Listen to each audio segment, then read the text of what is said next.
Hello, friends. 1036 days of war between Russia and Ukraine, and I am in front of you. The situation on ground, as far as southern war zone is concerned, in Kherson Oblast, there are no changes. Counter battery operations and UAVs are being used. While in Zaporizhia, there are changes in Remivka salient. Russians' offensive operation continues to encircle Velika Novosilka after having fully controlled Storoziv, and also fight is continuing towards the approaches to Neskuchene from south and southwest direction. Yes, to remind you that Razdolne is also under Russians' control now. Coming to east now, there have been changes in Kurakhu Pokrova sector. Russians are advancing towards thermal power plant from Kurakho city and Stary Turny direction. Dachny or Dakhni district is now 1.5 kilometer from north and 5.5 kilometer from south.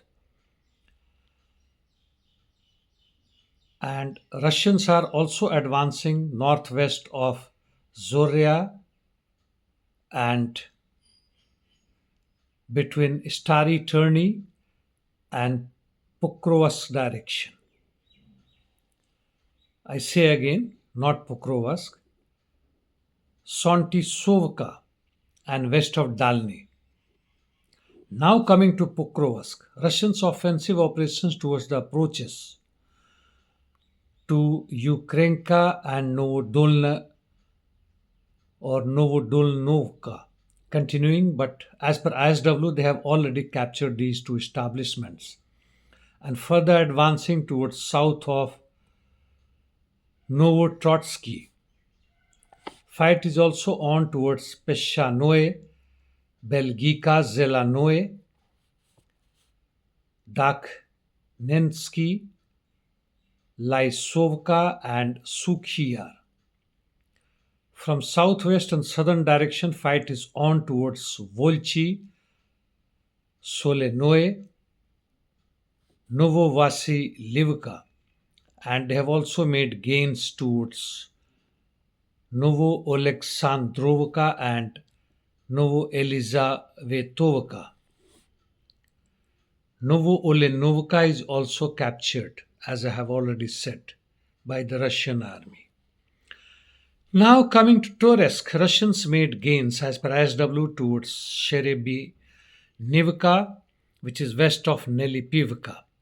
And in Chasiv, Russians made good gains towards Kalinovo in north and Stupochki in south from southern direction.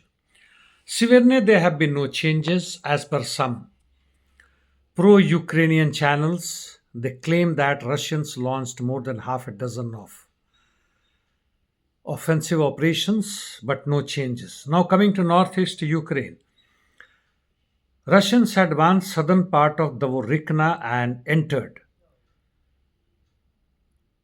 Kirpikne and Palestina districts. They are expanding their control zone or bridgeheads in and around Davorikna, which is in northeast Kupyansk. Zagrizhov is already fully under Russian army.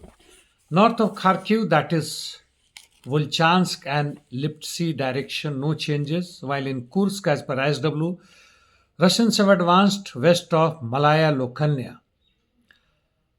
Zelensky has said that more than 3,000 North Korean troops have been eliminated by the Ukrainians. This claim I doubt. So far, there has not been any firm proof that North Korean troops are participating in the war or they are on the front.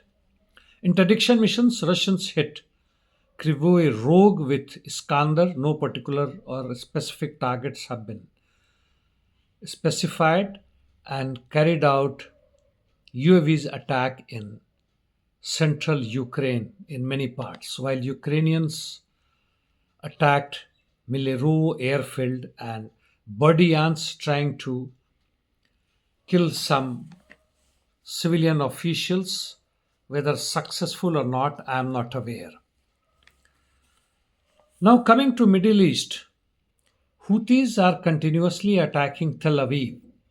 The last one was on 23rd December, while in Syria, the Syrian Democratic Forces carried out offensive operations in Manbij and Deir Hafir against Syrian National Army, which is supported by the Turkeys. SDF is supported by Americans. Who is with whom? Also, Tisrir Axis and Karah Kawaz are under attack. Few general points, especially from Africa, Sahel region or Alliance of Sahel States, AES, which consists Mali, Burkina Faso, and Nigeria, rejected ECOWAS proposal to postpone their withdrawal from ECOWAS, which is supported by the Americans and French. And that brings almost an end to my talk, friends. My channel is still under restrictions. So, see you tomorrow. By the way, I was eyeing on a news of United Nations General Assembly. I must tell you that there was a proposal to combat glorification of Nazism. 119 voted yes, positive, 53 said no, and few of them are US, UK, Germany. Germany too is against Nazism. Italy, Japan, Hungary, Ukraine, Austria, Canada, and 10 were abstainees. Thank you, friends.